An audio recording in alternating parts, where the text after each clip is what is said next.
آج کہتے ہیں اتنے پھرتے ہوں سن پادری صاحب اتنے جانتے ہیں انہوں یہ تے وہ نبی اپنے وطن میں عزت نہیں پاتا. لیکن حقیقت یہ ہے کہ نبی اپنی ذات میں، خادم اپنی ذات میں، رسول اپنی ذات میں، پیغمبر اپنی ذات میں دعوے دار نہیں ہوتا کہ وہ بھی کچھ ہے، بلکہ خدا کا کلام بیان کرتا، وہ بیان کرتا ہے میں اپنے طاقت بخشنے والے مسیح میں سب کچھ کر سکتا ہوں. ہاللیلویا. اس لیے کہ خداوند نے اسے اختیار دیا ہے. خدا کا کلام بیان کرتا ہے میں نے تمہیں اختیار دیا ہے سانپ اور بچھوؤں کو کچلو اور دشمن کی ساری قوت پر غالب آ جاؤ. تمہیں کسی چیز سے ڈرنا ہوگا. میں بات کر رہا تھا خداوند یسوع مسیح کو اس بات میں بڑی حیرت ہوئی، بڑی حیرانی ہوئی، بڑا تعجب ہوا کہ لوگ اب تک مجھ پر ایمان نہیں رکھتے، اب تک خدا کی قدرت کا تجربہ نہیں رکھتے. خدا کا کلام بیان کرتا ہے خدا اپنے لوگوں کی بے اعتقادی پر، اور حیرانی کی بات ہے کہ غیر قوموں کے اعتقاد پر تعجب کرتا ہے.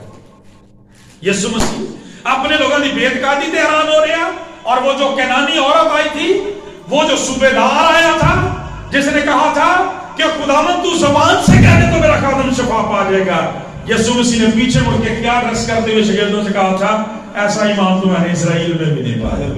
اور جب اس بیٹی سے کہا کہ پہلے لڑکوں کو سیر ہونے دے، پہلے ان کی باری ہے، تو اس نے کہا ہاں خداوند کتے بھی جو ہے انہی ریزوں پر پلتے ہیں جو مالک کی میز سے گرتے ہیں. تو خدا کا کلام یہ بیان کرتا ہے یسوع مسیح نے کہا اے بیٹی تیرا ایمان بہت بڑا ہے، جہاں تیرے ایمان کے موافق تیرے لیے ہو.